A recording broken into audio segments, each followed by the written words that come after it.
विद्यार्थियों, हम लोग इस वीडियो के अंदर में एनसीईआरटी जो हैंड रिटन नोट्स के माध्यम से हम अपने एग्जामिनेशन की तैयारी के दरमियान बनाए थे और उसको पढ़ करके बहुत सारे एग्जाम में प्रश्न को बनाए सॉल्व किए थे। तो इस तरह का वीडियो आप लोगों को रेगुलर सुमन क्लासेस यूट्यूब चैनल पर लेकर आते रहेंगे। तो आज वीडियो को शुरू करते अंत तक बने रहिएगा। देखिए, प्रश्न जो दिया गया है, पहला ही प्रश्न है, यदि एक राज्य एक चुनाव लागू किया जाता है तो संविधान के किस अनुच्छेद को बदलना होगा। ये प्रश्न है, एक राज्य एक चुनाव यानी one state one election, one nation one election.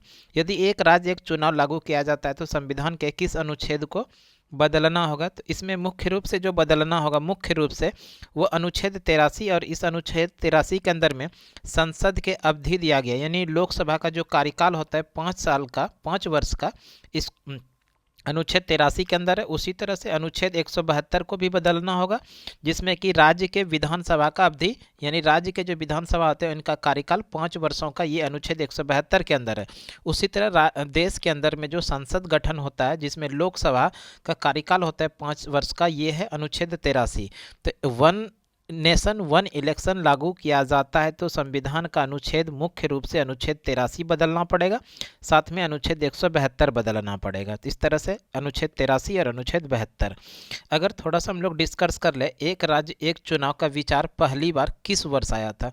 तो एक राज्य एक चुनाव का विचार पहली बार 1983 ईस्वी में चुनाव आयोग के द्वारा लाया गया था। और चुनाव आयोग की स्थापना राजनीतिक राष्ट्रीय देखिए, चुनाव आयोग की स्थापना की बात कर रहा, चुनाव आयोग की स्थापना 25 जनवरी 1950 ईस्वी को हुआ था। 25 जनवरी 1950 ईस्वी को चुनाव आयोग यानी निर्वाचन आयोग की स्थापना हुई थी। निर्वाचन आयोग का जो प्रावधान है ये अनुच्छेद 324 के अंदर में है। 25 जनवरी को प्रत्येक वर्ष मतदाता दिवस भी मनाया जाता है, ये भी ध्यान रखिएगा। 25 जनवरी को क्या मनाया जाता है? प्रत्येक वर्ष मतदाता दिवस। नेक्स्ट क्वेश्चन देखते हैं। अगला प्रश्न भक्ति आंदोलन से संबंधित है। भक्ति आंदोलन की शुरुआत मुख्य रूप से जो हुआ था वो दक्षिण भारत में हुआ था। दक्षिण भारत में भक्ति आंदोलन की शुरुआत हुआ था, और भक्ति आंदोलन को जो है दक्षिण भारत से उत्तर भारत में लाने का श्रेय वो रामानुजाचार्य को जाता है। ये प्रश्न कई बार एग्जाम में देखने के लिए मिला है कि भक्ति आंदोलन जो दक्षिण भारत में जिसकी शुरुआत हुई थी, इसी भक्ति आंदोलन को दक्षिण भारत से उत्तर भारत में किसने लाया था? तो वो रामानुजाचार्य ने। भक्ति आंदोलन जो संबंधित है वो भगवान विष्णु, इसमें थोड़ा इसको भी ध्यान रखिएगा। दक्षिण भारत में भगवान विष्णु के भक्त जो हुआ करते थे उसको अलवार कहते थे, और इस अलवार संतों की संख्या 12 थी। इसको ध्यान रखिएगा। दक्षिण भारत में भगवान विष्णु के भक्त यानी भगवान विष्णु के फॉलोवर्स जो थे उसको किस नाम से जानते हैं? अलवार। और इस अलवार संतों की संख्या कितना था? 12 था। उसी तरह से दक्षिण भारत में भगवान शिव को जो मानते थे, दक्षिण भारत में भगवान शिव को मानने वाले जो फॉलोवर्स थे उसको नैनार कहा जाता। इस नैनार की संख्या कितना था? 63 था। तो ये भी महत्वपूर्ण हो गया कि दक्षिण भारत में भगवान शिव के मानने वाले को नैनार कहा जाता है, और इस नैनार संतों की संख्या कितना था? 63 था। देखिए, आगे की बात करें। अगला प्रश्न जो पूछा गया था वो था भारत का नेपोलियन जो कहा जाता है वो समुद्रगुप्त को कहा जाता है। ये गुप्त वंश का सबसे प्रतापी शासक माना जाता है समुद्रगुप्त। इस समुद्रगुप्त ने दक्षिण भारत के 12 शासकों को हराया था, इसलिए दक्षिणापद कहा गया था इनको। उसी तरह से समुद्रगुप्त ने उत्तर भारत के 9 शासकों को हराया था, तो इसको उत्तरापद कहे थे। तो ये ध्यान रखिएगा। समुद्रगुप्त ने दक्षिण भारत के 12 शासकों को हराया, तो इनको क्या कहा गया था? दक्षिणापद। और उसी तरह से उत्तर भारत के 9 शासकों को हराया था, तो उसको उत्तरापद के नाम से जाना गया था। इसी समुद्रगुप्त के जो दरबारी कवि थे हरिसेन, इसी हरिसेन ने एक प्रसिद्ध रचना किया है जिसका नाम है प्रयाग प्रशस्ति। सीधा प्रश्न पूछा जाता है, प्रयाग प्रशस्ति के रचनाकार कौन है? हरिसेन। और यही हरिसेन समुद्रगुप्त के दरबारी कवि थे। समुद्रगुप्त ने कविराज की उपाधि धारण किया था। तो एक बढ़िया प्रश्न मिलेगा आप लोगों को, विसेंट स्मिथ ने समुद्रगुप्त को भारत का नेपोलियन कहा था। तो बढ़िया प्रश्न ये है, भारत का नेपोलियन समुद्रगुप्त को कहा जाता है। सर्वप्रथम समुद्रगुप्त को भारत का नेपोलियन किसने कहा था? विसेंट स्मिथ ने कहा था। अगला प्रश्न जो है वो है अखिल भारतीय स्तर पर पहला आंदोलन कौन सा था? अखिल भारतीय स्तर पे पहला जो आंदोलन था वो स्वदेशी आंदोलन था, जो 1905 ईस्वी में हुआ था। और ये स्वदेशी आंदोलन बंगाल विभाजन के विरोध में हुआ था। ध्यान रखिएगा, बंगाल विभाजन के विरोध में ये स्वदेशी आंदोलन। इसी का अन्य नाम है बहिष्कार आंदोलन कहिए, बहिष्कार आंदोलन, या बंग भंग आंदोलन कहिए। ये सभी बंगाल विभाजन के विरोध में हुआ था और यही है स्वदेशी आंदोलन। स्वदेशी आंदोलन बंगाल विभाजन के विरोध में किया गया था। इसी स्वदेशी आंदोलन का अन्य नाम क्या है? बंग भंग आंदोलन, या इसी को कहिए आप लोग बहिष्कार आंदोलन। कब हुआ था? 1905 में, बंगाल में, बंगाल विभाजन के विरोध में। अगला जो प्रश्न है, अगला प्रश्न है, भारतीयों को यानी किस भारतीयों को भारतीय जागृति कहा जाता है? यानी किस भारतीयों को भारतीय जागृति कहा जाता है? भारतीय जागृति जो कहा जाता है वो राजा राम मोहन राय को कहा जाता है। राजा राम मोहन राय समाज सुधार के लिए बहुत से काम किए थे, तो उसमें मुख्य इसलिए इनको भारतीय जागृति के नाम से भी जानते हैं। तो ध्यान रखिएगा, किस भारतीय को या किस समाज सुधारक को भारतीय जागृति के नाम से जानते हैं, तो वो है राजा राम मोहन राय। राजा राम मोहन राय को ही भारतीय पुनर्जागरण का पिता भी कहते हैं। भारतीय पुनर्जागरण का पिता किनको कहते हैं? वो है राजा राम मोहन राय। राजा राम मोहन राय को ही भारतीय राष्ट्रवाद का पैगंबर या भारतीय राष्ट्रवाद का जनक भी कहते हैं। भारतीय राष्ट्रवाद का पैगंबर या भारतीय राष्ट्रवाद का जनक किसको कहते? तो राजा राम मोहन राय को। साथ में आधुनिक भारत का पिता भी कहते हैं राजा राम मोहन राय को। साथ साथ में युगदूत के नाम से भी जानते हैं राजा राम मोहन राय को। यानी ये सारा जो उपनाम है, भारतीय पुनर्जागरण के पिता, भारतीय राष्ट्रवाद के पैगंबर या जनक, आधुनिक भारत के पिता या युगदूत, ये सभी किनको कहा जाता है? राजा राम मोहन राय। राजा राम मोहन राय को राजा की जो उपाधि दिया था वो अकबर द्वितीय ने दिया था। ये भी ध्यान रखिएगा, राजा राम मोहन राय को राजा की उपाधि किसने दिया था? अकबर द्वितीय ने।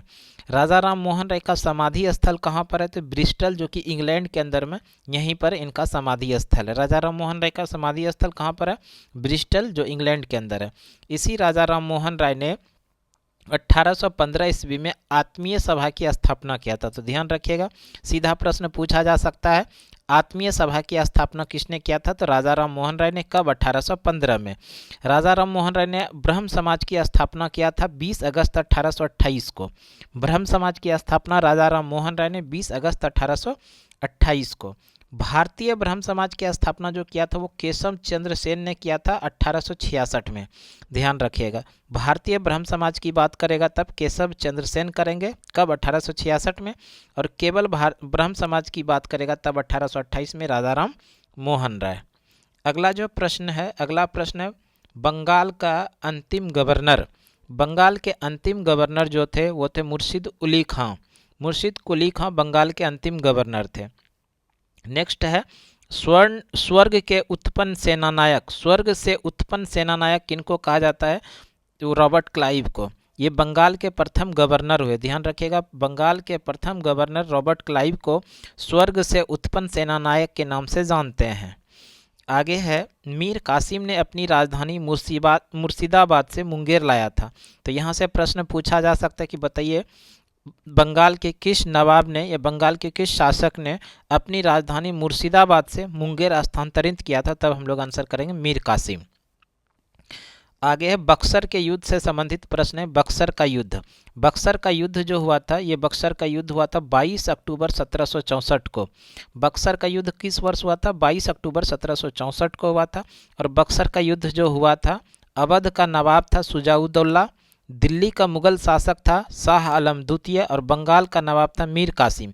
इन तीनों के सहयोग, इन तीनों के साथ में होकर के हेक्टर मुनरो, जो कि अंग्रेजी सेनाओं का नेतृत्व कर रहे थे। तो इस तरह से ध्यान रखिएगा, बक्सर का युद्ध भारत के 3 बड़े शासक, जो अवध का नवाब था सुजाउद्दौला, दिल्ली का मुगल शासक शाह आलम द्वितीय, और बंगाल का नवाब मीर कासिम, और दूसरी तरफ में अंग्रेजी सेनाओं का नेतृत्व कर रहा था हेक्टर मुनरो। इन सभी दोनों के बीच में हुआ था, अंग्रेजी सेनाओं और बंगाल के 3 बड़े शासकों के बीच में। फिर भी यह युद्ध हेक्टर मुनरो यानी अंग्रेजी सेनाओं की जीत होती है। और बक्सर का युद्ध जो समाप्त हुआ, ये इलाहाबाद की संधि के बाद, इलाहाबाद की संधि जो हुआ था 1765 ईस्वी में, और इस 1765 में इलाहाबाद की संधि के बाद बक्सर का युद्ध समाप्त हुआ था।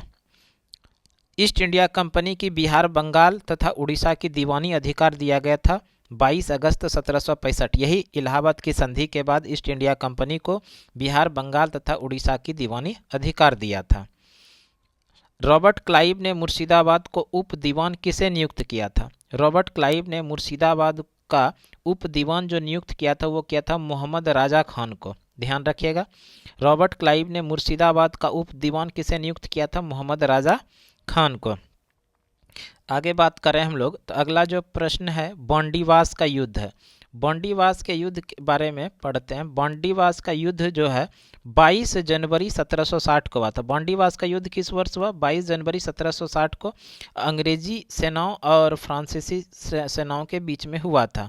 अंग्रेजी सेनाओं का जो नेतृत्व कर रहा था सर ऑयरकुट और फ्रांसीसी सेनाओं का जो नेतृत्व कर रहे थे काउंट डी लाली। और इस युद्ध में फ्रांसीसी सेनाओं की हार हुआ था और अंग्रेजी सेनाओं का विजयी हुआ था। अंग्रेजी सेनाओं का नेतृत्व कर रहे थे सर ऑयरकुट ने।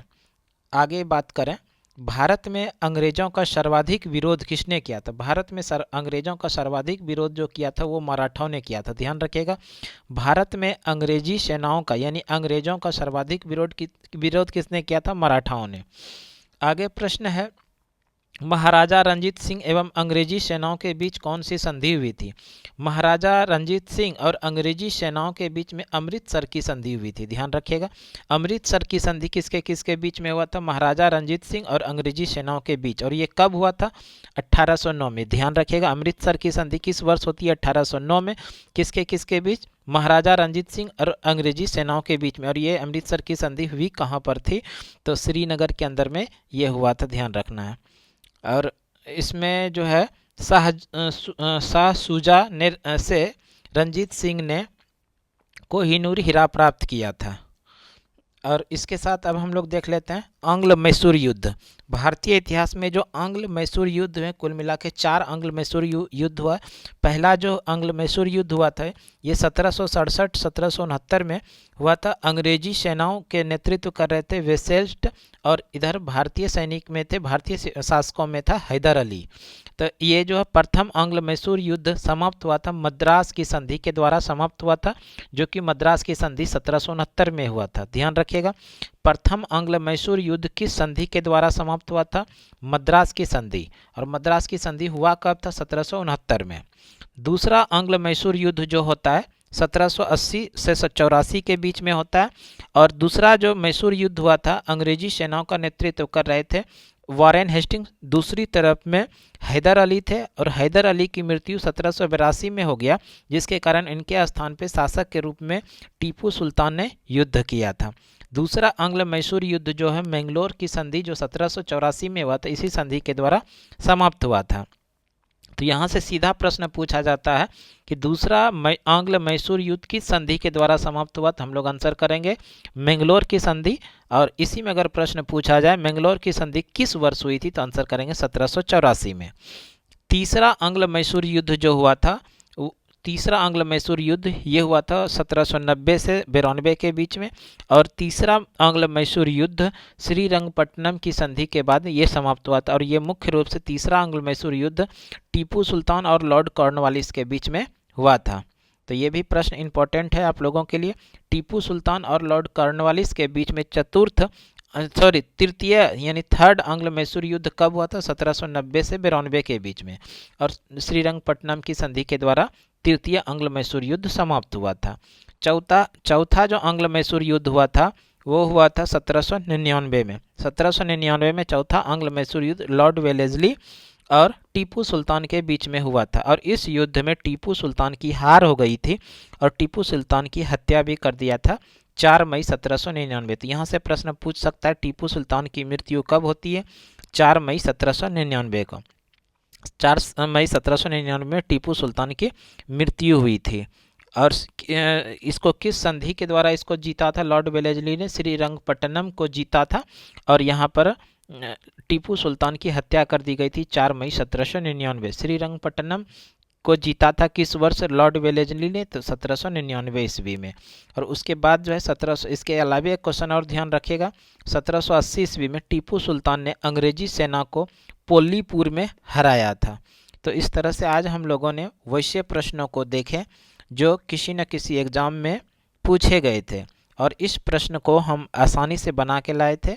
चूँकि आप ये जो जितना भी प्रश्न है वो एनसीईआरटी और एग्ज़ाम में प्रश्न पूछे गए सवालों का विग्रह एक्सप्लेनेशन हम लेकर आए। हमें उम्मीद है ये वीडियो आप लोगों के लिए आने वाले दिनों में एग्ज़ाम में ज़रूर फ़ायदेमंद साबित होगा। इस तरह का वीडियो आपको रेगुलर सुमन यूट्यूब क्लासेस पर मिलते रहेगा। तो आज के क्लास के लिए इतना ही। अगले वीडियो में फिर से आप लोगों के साथ मिलते हैं।